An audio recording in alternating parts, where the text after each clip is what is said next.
Hello, everyone. The universe. What exactly is the structure of the cosmos? And where are we traveling through in space? We know, for example, that black holes swallow up matter. But if the black hole swallows matter, where does the matter go? There are some theories out there that says that eventually the black hole evaporates and all the matter is gone.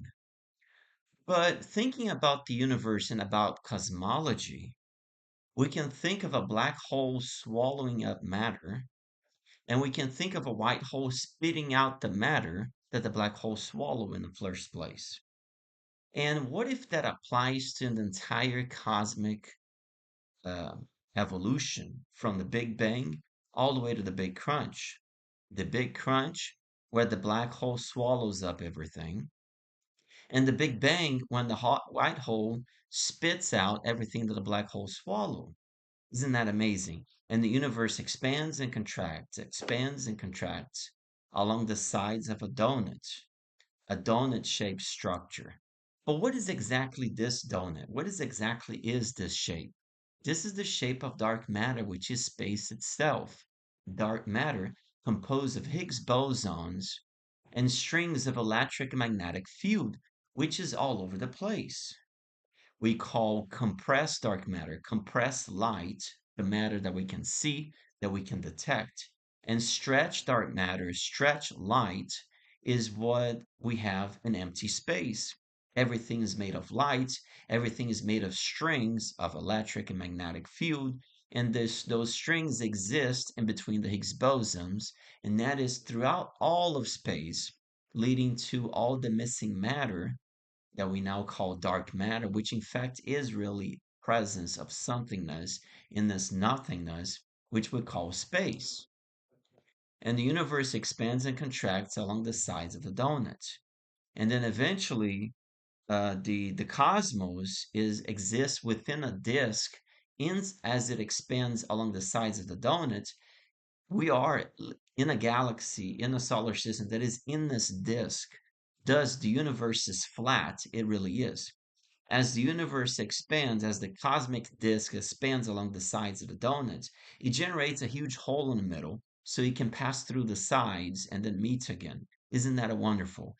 And it does that forever, since forever towards forever. It's the cycle of life and death. It's the cycle of creation and annihilation, creation and annihilation.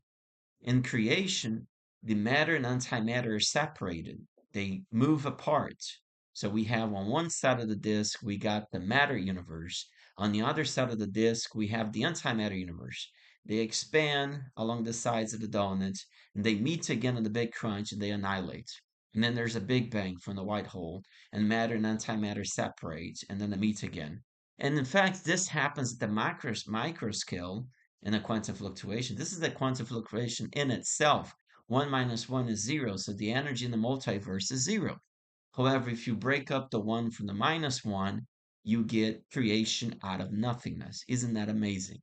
So this is my theory about evolution, about creation of the universe and the end of the universe as well.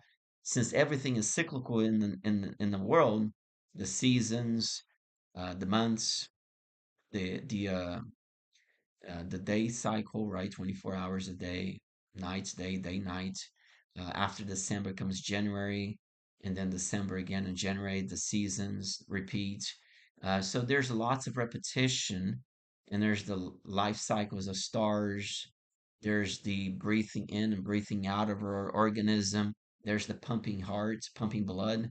So everything is cyclical in the natural world. Why not the entire universe could be cyclical as well? So this is one of my theories. Like I said, this is my ideas about how I think the universe is. I'm not saying it is like that. I'm saying that it could be like that's my opinion, my hypothesis about what could be the true shape and evolution of the universe. And what do we call this donut?